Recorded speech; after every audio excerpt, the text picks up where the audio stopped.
Dear students, मैं हूं Mrs Hibatur Rauf, assistant professor physics. आज हम पढ़ेंगे चैप्टर नंबर 12 इलेक्ट्रोस्टैटिक्स और आज का हमारा टॉपिक है कैपेसिटर। इसमें हम देखेंगे कैपेसिटर क्या है, कैपेसिटेंस क्या है, कैपेसिटेंस की यूनिट क्या है, पैरेलल प्लेट कैपेसिटर क्या है और डाइलेक्ट्रिक कांस्टेंट क्या चीज़ है। सबसे पहले हम देखते हैं कि कैपेसिटर क्या है। जब कैपेसिटर बेसिकली एक डिवाइस है, ये डिवाइस नज़र कैसे आता है, ये जो आपके सामने डिवाइसेस शो किए हुए, ये डिफरेंट टाइप्स के, डिफरेंट शेप के, डिफरेंट साइजेस के कैपेसिटर शो किए हुए हैं। आप इन डायग्राम में देखें, अगर आपको कभी किसी सर्किट में कैपेसिटर लगाना हो या लगा हुआ नज़र आए तो इनमें से किसी एक शेप का होगा।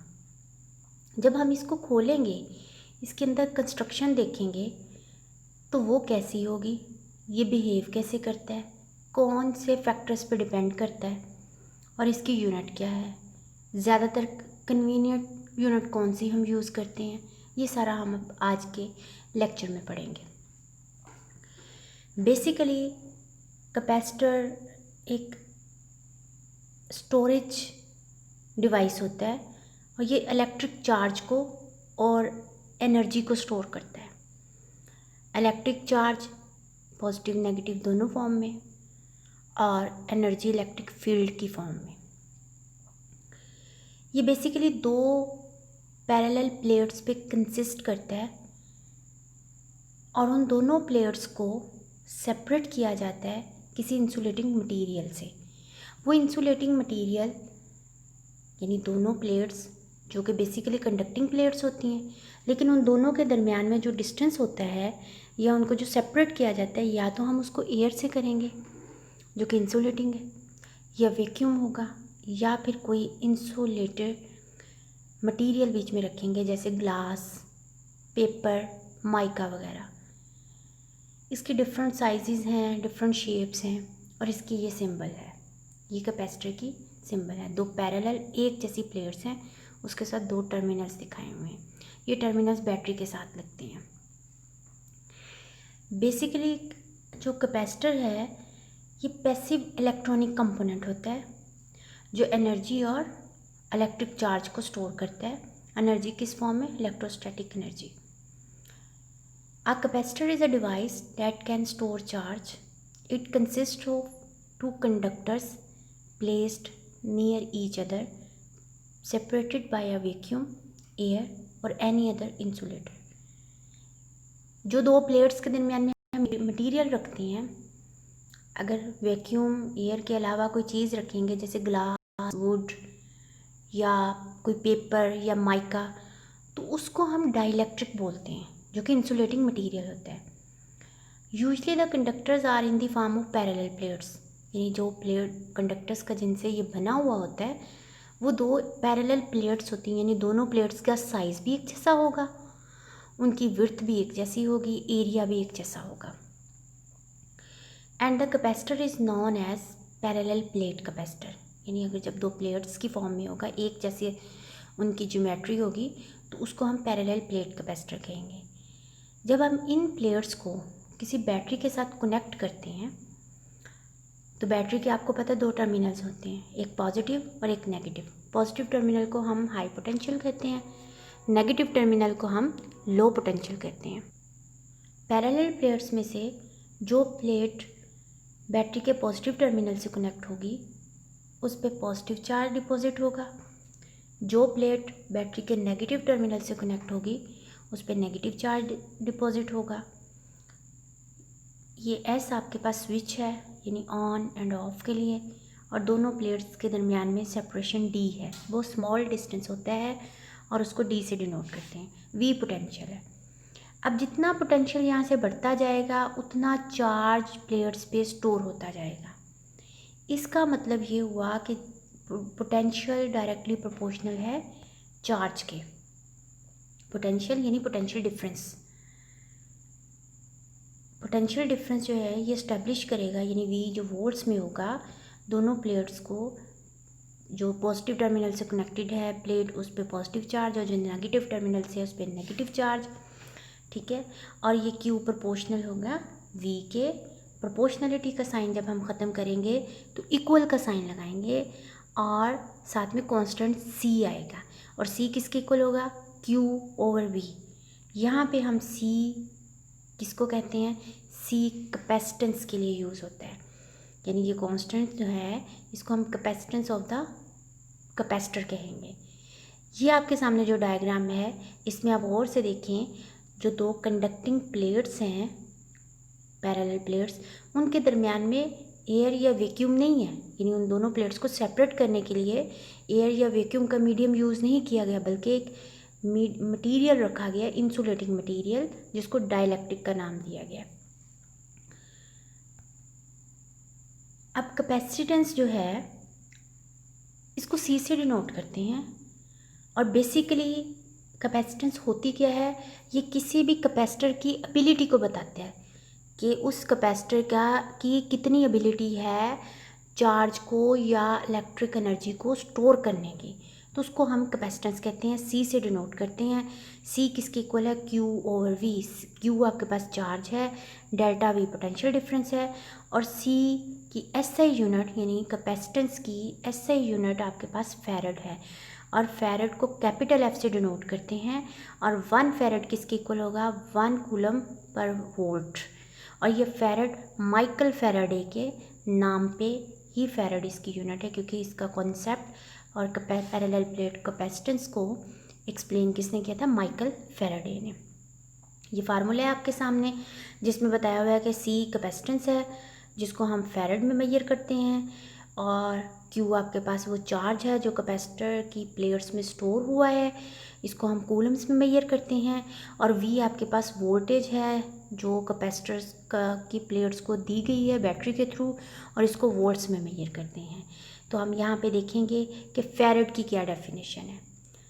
Farad unit of the capacitance, the capacitance of the capacitor is said to be 1 farad if a charge of 1 coulomb given to one of the plates of the parallel plate capacitor produces a potential difference of 1 volt between them। जब parallel plate capacitors की एक plate को आप 1 volt potential दोगे और वो 1 coulomb charge store करेगा, या चार्ज ऑफ 1 कूलम यानी 1 कूलम चार्ज आप किसी एक प्लेट को दोगे और वो पोटेंशियल डिफरेंस क्रिएट करेगा उन दो प्लेट्स के दरमियान में, जो कि 1 वोल्ट होगा। पोटेंशियल डिफरेंस कैसे क्रिएट होता है या पहले पढ़ चुके हैं, इलेक्ट्रिक पोटेंशियल डिफरेंस जिसको हम डेल्टा V से नोट करते हैं। आप पढ़ चुके हैं कि जब जहाँ पॉजिटिव चार्ज होगा वो पोटेंशियल होगा वो हायर पोटेंशियल कहलाएगा, और जो प्लेट नेगेटिवली चार्ज होगी वो लोअर पोटेंशियल कहला, उस पर लोअर पोटेंशियल होगा। तो ये हायर और लोअर के दरमियान में डिफरेंस क्रिएट हो गया 2 पॉइंट्स के दरमियान, इसको पोटेंशियल डिफरेंस कहते हैं। आपने देखा ये जो डायग्राम पीछे बनी हुई थी उसमें आपने देखा कि जो 2 पैरेलल प्लेट्स हैं जिन पे चार्ज डिपॉजिट हुआ, कब डिपॉजिट हुआ, जब उसको बैटरी से कनेक्ट किया। तो आप गौर से देखें दोनों प्लेट्स पे जो चार्ज डिपॉजिट हुआ वो यूनिफॉर्म है। ऐसा नहीं है कि पॉजिटिव प्लेट पे ज़्यादा चार्ज आ जाएगा, नेगेटिव प्लेट पे कम चार्ज होगा। दोनों प्लेट्स पे इक्वल अमाउंट चार्ज होगी, पॉजिटिव की और नेगेटिव की, और टोटल नेट चार्ज Q होगा जो कि कांस्टेंट होगा। कांस्टेंट मीन दोनों की मैग्नीट्यूड हर प्लेट पे इक्वल होगी। इस जब चार्ज आप पढ़ चुके हैं गाज़ीज़ लॉ में ऑपोजिटली चार्ज प्लेट्स का, उसमें आपने देखा कि दोनों प्लेट्स पे जो चार्ज था वो पैरेलल प्लेट्स थी, और वो उन दोनों पे जो चार्ज डिपॉजिट किया हुआ था वो यूनिफॉर्म था। जब यूनिफॉर्म हो तो हम उस सिस्टम की, उस सरफेस की या उन प्लेट्स की सरफेस चार्ज डेंसिटी मेजर कर सकते हैं। अच्छा, अभी हमने पढ़ा फैरड। फैरड जो है ये बहुत बड़ी अमाउंट है कैपेसिटेंस की। मोस्टली आप कोई कैपेसिटर उठाएंगे और उसके ऊपर उसकी रीडिंग पढ़ेंगे कि इसकी मैग्नीट्यूड क्या है, तो उसके ऊपर ज़्यादातर मैग्नीट्यूड माइक्रो कैपेसिटर में लिखी होगी, माइक्रो फैरड में। इट मीन्स कि जो आपके पास प्रैक्टिकल पर्पस के लिए यूज़ होते हैं कैपेसिटर, उनकी जो यूनिट ज़्यादा यूज़ होती है वो माइक्रोफेरेड में, और 1 माइक्रोफेरेड किसके इक्वल होते हैं? 10⁻⁻6 फेरेड के इक्वल। तो और 1 पिकोफेरेड 10⁻⁻12 फेरेड। अब तक यहाँ तक जो हमने कैपेसिटर के बारे में पढ़ा है, ये छोटे छोटे शॉर्ट क्वेश्चंस थे, इम्पोर्टेंट शॉर्ट क्वेश्चंस थे, इस टॉपिक को समझने का बेसिक थीम था। अब हम पढ़ेंगे important long question, capacitance of parallel plate capacitor. ये आपके सामने 2 पैरेलल प्लेट्स हैं, उनको बैटरी के साथ कनेक्ट किया हुआ है, करंट हायर पोटेंशियल से लोअर पोटेंशियल की तरफ जा रहा है, और दोनों प्लेट्स को सेपरेट किया हुआ है डी डिस्टेंस से। अब हमने इसकी कैलकुलेट करनी है कैपेसिटेंस। अभी तक जो आपके सामने ये डायग्राम है, ये वही डायग्राम है, डिफरेंट फॉर्म में दिखाई हुई है। इसमें चार्ज डिपॉजिट हुआ हुआ दिखाया हुआ है कि आपके पास एक प्लेट पे पॉजिटिव चार्ज है, एक प्लेट पे नेगेटिव चार्ज है। Consider a parallel plate capacitor consisting of 2 plane metal plates each of area A. दोनों प्लेट्स का एरिया सेम होगा ए, दोनों को सेपरेट किया गया डी डिस्टेंस से एज शोन इन फिगर, यानी दोनों प्लेट्स के दरमियान डिस्टेंस होगा डी। डिस्टेंस बहुत छोटा होगा, यानी स्मॉल रखा जाएगा, कम रखा जाएगा। उसकी वजह ये ताकि उसके दरमियान इलेक्ट्रिक फील्ड इस्टेब्लिश हो सके।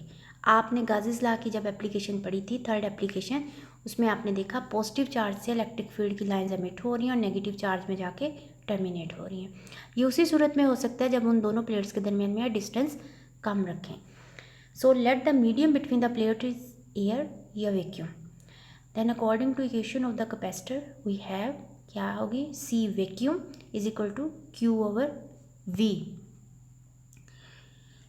अब आप ये गौर से इस डायग्राम को देख लें। इस डायग्राम में दोनों प्लेट्स के दरमियान में कोई मीडियम नहीं है, एयर या वैक्यूम है। सो आप जानते हैं इलेक्ट्रिक फील्ड यानी पोटेंशियल ग्रेडियंट और इलेक्ट्रिक फील्ड में जो आपने रिलेशन फाइंड किया था वो E is equal to V/D।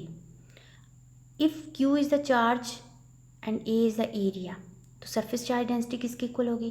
क्योंकि दोनों प्लेट्स पे यूनिफॉर्मली चार्ज डिस्ट्रीब्यूट हुआ हुआ है, यूनिफॉर्मली चार्ज डिपॉजिट हुआ है, तो हम इसकी सरफेस चार्ज डेंसिटी कैलकुलेट कर सकते हैं। Sigma is equal to Q/A। Magnitude of electric intensity between 2 charge plate is given by Gauss's law. 3rd application जो आपने पढ़ी थी उसके मुताबिक E की वैल्यू σ/ε0 आई थी। अब यहाँ पे आप सिग्मा की वैल्यू पुट कर देंगे Q/A, तो आपके पास E किसके इक्वल हो जाएगा?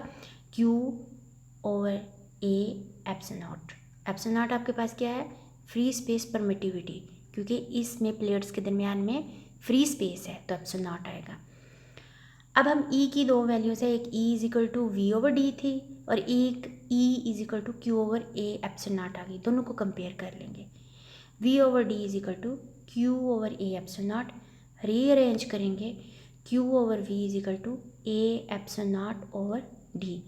आप जानते हैं Q/V किसके इक्वल है? कैपेसिटेंस के। सो C वैक्यूम किसके इक्वल हो जाएगी? A ε0/D। ε0 आपके पास फ्री स्पेस परमिटिविटी है। अब ये एक्सप्रेशन आपका किसके लिए है? Capacitance of the parallel plate capacitor when there is no medium between them, या व्हेन देयर इज एयर और वैक्यूम बिटवीन देम। अब ये फार्मूला क्या शो कर रहा है? ये शो कर रहा है कि अगर आपके पास प्लेट्स का साइज़ बड़ा होगा और यानी एरिया ज़्यादा होगा और दोनों प्लेट्स एक दूसरे के बहुत करीब होंगी तो कैपेसिटेंस जो है वो ज़्यादा होगी। फार्मूले में आप देख सकते हैं C vacuum directly proportional to area और C vacuum inversely proportional to D, यानी D कम होगा तो कैपेसिटेंस ज़्यादा होगी। अब कैपेसिटेंस आपने ज़हन में रखना है, कैपेसिटेंस मीन्स चार्ज को स्टोर करने की एबिलिटी। जितना ज़्यादा चार्ज कैपेसिटर में स्टोर होगा वो कैपेसिटर उतना अच्छा कहलाएगा। ये कैपेसिटर आपने देखा हमारे जो घरों में पंखे लगे हुए हैं उनमें ये कैपेसिटर यूज़ होता है। आपने देखा जब हम स्विच ऑन करते हैं और पंखा एकदम से स्पीड नहीं पकड़ता, आहिस्ता आहिस्ता उसकी स्पीड बढ़ती है, तो ये कैपेसिटर चार्ज होता है उसके अंदर जो लगा हुआ है। जब वो फुली चार्ज हो जाता है वो एक कांस्टेंट स्पीड पे आ जाता है। जब आप बटन ऑफ़ करते हो, स्विच ऑफ करते हो, पंखा बंद करते हैं तो वो एकदम से जैसे लाइट ऑफ हो जाती है ऐसे पंखा स्टॉप नहीं होता, बल्कि आहिस्ता आहिस्ता उसके रेवोल्यूशंस कम होते हैं और फिर वो आहिस्ता ग्रेजुअली ज़ीरो पे आता है वेलोसिटी पे। तो उसकी वजह क्या है, कैपेसिटर आहिस्ता आहिस्ता डिस्चार्ज हो रहा होता है। सो इस इक्वेशन में C is equal to epsilon naught A over D। C क्या है, कैपेसिटेंस है। एप्सिलॉन नॉट इलेक्ट्रोस्टैटिक कांस्टेंट है जिसको फ्री स्पेस परमिटिविटी भी कहते हैं। A area of the plates है और D distance between the plates है। अब अगर हम दोनों प्लेट्स के दरमियान में कोई मीडियम रख दें, if there is an insulting material called dielectric, जो मटीरियल रखेंगे उसको हम क्या कहेंगे, dielectric of relative permittivity epsilon R। जब कोई मीडियम रखते हैं, हम कूलम्स लॉ वाले टॉपिक में पढ़ चुके हैं, उसको हम रिलेटिव परमिटिविटी एप्सिलॉन R से डिनोट करते हैं जब हम दो चार्जेस के दरमियान में कोई मीडियम रखते हैं। The capacitance of the parallel plate capacitor is increase by a factor of epsilon R। यानी मीडियम रखने से कैपेसिटेंस इंक्रीज़ करेगी, ये हम आगे देखते हैं कैसे इंक्रीज़ करेगी। That is why it is called dielectric constant. ये डायग्राम है जिसमें दो पैरेलल प्लेट्स हैं और उन दोनों प्लेट्स के दरमियान में ब्लू कलर का जो शेडेड एरिया नज़र आ रहा है, ये डाइलेक्ट्रिक रखा हुआ, ये इंसुलेटिंग मटीरियल होगा। याद रखें, मीडियम हमेशा इंसुलेटिंग होगा ताकि उसमें से करंट पास ना कर सके, क्योंकि अगर आप उसमें कोई कंडक्टिव मटेरियल रखेंगे तो वो तो प्लेट्स के काम करेगा। वो तो यूँ समझ लें आपने दोनों प्लेट्स को पकड़ के जोड़ दिया, तो उस मीडियम नहीं कहलाएगा वो। सो डाइलेक्ट्रिक मटेरियल जो होगा वो आपके पास इंसुलेटिंग होगा और दो मेटल प्लेट्स हैं और टर्मिनल है जिसके साथ हमने बैटरी को कनेक्ट करना है। अब जब हम इसके दरमियान मीडियम रखेंगे तो क्या होगा, आप देख सकते हैं कि जब ये दो डायग्राम्स हैं, इन दोनों डायग्राम्स को गौर से देखिए कि ऊपर वाली डायग्राम में मीडियम नहीं है, नीचे वाली डायग्राम में एक मीडियम रखा हुआ है। जब ऊपर वाली डायग्राम में मीडियम नहीं है तो आप देख सकते हैं वोल्टेज की वैल्यू, वोल्ट मीटर जो लगा हुआ है इसके साथ, ये आपके पास वोल्ट मीटर इसमें लगा हुआ है, इसकी वैल्यू काफ़ी आगे नीडल दिखाई हुई है। लेकिन नीचे वाली डायग्राम में आप देख सकते हैं जैसे उसके दरमियान में आपने मटेरियल मीडियम रखा, इंसुलेटिंग मटेरियल रखा, वोल्टेज डिक्रीज़ होगी। इट मीन्स जब हम पैरेलल प्लेट कैपेसिटर के दरमियान में मीडियम रखते हैं तो वोल्टेज डिक्रीज़ हो जाती है। So dielectric constant placed between the plates consider a charged parallel plates whose plates are connected to a voltmeter as shown in the figure. The potential difference between the plates is measured by the voltmeter without dielectric. ऊपर वाली diagram में without dielectric है। When a dielectric medium is inserted between the plates, the reading of the voltmeter is decreased. आप देख रहे हैं ऊपर वाली डायग्राम में नीडल आगे है, यहाँ पे पीछे आ गई, as shown in the figure. This shows there is decrease in potential difference between the plates due to the, किस वजह से, बाय इंसल्टिंग द मीडियम। उन्हीं दो डायग्राम्स को यहाँ क्लियर करके दिखाया हुआ है, आप देख सकते हैं।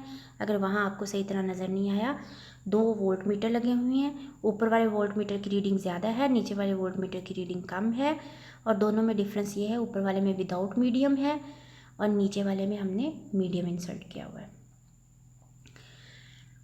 डेफिनेशन के अकॉर्डिंग कैपेसिटेंस किसके इक्वल होती है, Q ओवर V के। V डिक्रीज़ होगा लेकिन यहाँ पे Q की वैल्यू कांस्टेंट रहेगी, क्योंकि जो बैटरीज़ ने जाके चार्ज डिपॉजिट प्लेट पे कर दिया था वो अब चेंज नहीं होगा, वो वहीं रहेगा। हमने मीडियम बीच में रख दिया, लेकिन पोटेंशियल डिक्रीज़ होगा। ये पोटेंशियल डिक्रीज़ क्यों होता है ये हम आगे पोलराइजेशन में पढ़ेंगे। और कैपेसिटेंस की वैल्यू इंक्रीज़ होती है according to the equation of capacitor C medium Q over V dash. अगर C Q ओवर V के इक्वल है तो मीडियम के साथ Q ओवर V डैश। अब Q कांस्टेंट है इसलिए Q को वैसे ही रहने दिया जाएगा। V डिक्रीज़ होती है इसलिए उसके साथ V डैश लिखा जाएगा। C इंक्रीज़ होता है उसके साथ हमने वैसे ही मीडियम लगा दिया, C मीडियम। और आप जानते हैं electric field as potential gradient का फार्मूला है E is equal to V over D, और E किसके इक्वल हो जाएगा, V डैश ओवर D। और आप जानते हैं कि electric field intensity due to parallel plates by applying the Gauss's law E is equal to sigma over epsilon naught था, लेकिन उन दो प्लेट्स के दरमियान में जब मीडियम रखेंगे तो E की वैल्यू आएगी आपके पास E is equal to sigma over, ये आपके पास ये E is equal to sigma over epsilon naught की बजाय साथ साथ एप्सिलॉन आर भी आएगा, क्योंकि अब हमने रिलेटिव परमिटिविटी भी लगानी है क्योंकि मीडियम रखा गया है। चार्ज चूँकि यूनिफॉर्मली इसमें डिपॉजिट हुआ है तो sigma is equal to Q over है, और ई किसके इक्वल आ जाएगा, अब वैल्यूज़ पुट कर देंगे। क्यू की किसकी वैल्यू पुट करेंगे, सिग्मा की वैल्यू हम ई में पुट करेंगे, तो E is equal to Q over A epsilon naught epsilon R. अब ई की दो वैल्यूज़ आ गई, एक वी डैश ओवर डी, ठीक है, इक्वेशन नंबर 1 में ये वाली जो वैल्यू आ रही है ये, और एक आपके पास नीचे, दोनों को कंपेयर कर लेंगे, V dash over D is equal to Q over A epsilon naught epsilon R. अब डी को दूसरी साइड पे ले जाएंगे, क्यू को इस साइड पे ले आएंगे, या और इसको रीअरेंज कर लेंगे। जब रीअरेंज करेंगे तो Q over V dash is equal to A epsilon naught epsilon R over D. हम पीछे पढ़ चुके हैं Q over V dash C medium के इक्वल है, तो C medium is equal to A epsilon naught epsilon R over D. अब ये इक्वेशन क्या शो कर रही है, ये इक्वेशन शो कर रही है when there is a medium between the plates of the parallel plate capacitor then capacitance of the capacitor increases by the factor epsilon R. क्योंकि विदाउट मीडियम में एप्सिलॉन आर नहीं था, विद मीडियम में epsilon R का इजाफा हो गया। इसका मतलब ये हुआ कि पहले केस में वैक्यूम के साथ सी डिपेंड कर रहा था एरिया पे और डी पे, यहाँ एरिया और डी के साथ साथ वो एप्सिलॉन आर पे भी डिपेंड कर रहा है, यानी यहाँ 3 फैक्टर हो गए। एक एरिया ऑफ द प्लेट्स, अगर प्लेट्स का एरिया ज़्यादा होगा कैपेसिटेंस इंक्रीज़ कर जाएगी, दोनों प्लेट्स के दरमियान डिस्टेंस कम करेंगे कैपेसिटेंस इंक्रीज़ कर जाएगी, और एप्सिलॉन आर अगर मीडियम बीच में रखेंगे तो भी कैपेसिटेंस इंक्रीज़ कर जाएगी। ये थे आपके शॉर्ट क्वेश्चंस। इसके अलावा अगर हम कैपेसिटर्स को पैरेलल में लगाएं, अगर काफ़ी सारे कैपेसिटर्स लें उनको पैरेलल कनेक्ट करें तो कैपेसिटेंस इंक्रीज़ करती है। लेकिन अगर हम इन्हीं कैपेसिटर्स को सीरीज़ में लगा दें, यानी काफ़ी सारे कैपेसिटर्स लें, 4 ले लें, 5 ले लें, 6 ले लें, उनको बैटरी के साथ सीरीज़ में कनेक्ट कर दें तो जो कैपेसिटेंस है वो डिक्रीज़ करेगी। ये आपका शॉर्ट क्वेश्चन है, MCQs है। ये पैरेलल प्लेट कैपेसिटर्स को पैरेलल कनेक्ट किया जाएगा, नंबर ऑफ कैपेसिटर्स को, तो कैपेसिटेंस इंक्रीज़ करती है। सीरीज़ में कनेक्ट किया जाएगा तो कैपेसिटेंस डिक्रीज़ करती है। और तीसरी बात कि कैपेसिटर जो है वो DC के लिए, DC यानी जो बैटरीज वगैरह में करंट होता है, AC जो हमारे घरों में आता है, 2 तरह के करंट होते हैं। डिटेल्स में हम इसके बारे में नेक्स्ट किसी चैप्टर में पढ़ेंगे। तो कैपेसिटर इंसुलेटर के तौर पे बिहेव करता है DC के लिए, यानी कि ये DC को पास नहीं करने देता, रोक देता है। सो पैरेलल प्लेट कैपेसिटर का फार्मूला किसकी इक्वल हुआ, जब मीडियम होगा बीच में, C is equal to epsilon naught epsilon R A over D. अब यहाँ पे हम ये देखेंगे कि आपके पास एप्सिलॉन आर क्या था, डाइलेक्ट्रिक कांस्टेंट। तो इसकी डेफिनेशन क्या है, डाइलेक्ट्रिक कांस्टेंट और डाइलेक्ट्रिक कोफिशिएंट जिसको एप्सिलॉन आर से डिनोट किया, ये किसके क्या हो गए, ये रेशो होगी, किसकी रेशो होगी, C medium divided by C vacuum is equal to epsilon R. यहाँ मेंशन नहीं किया, C medium divided by C vacuum is equal to epsilon R. और इसको डिफाइन कैसे करेंगे, the ratio of the capacitance of the parallel plate capacitor without inserting substance as with an inserting substance as the medium between the plates to its capacitance with vacuum as a medium between them। ठीक है,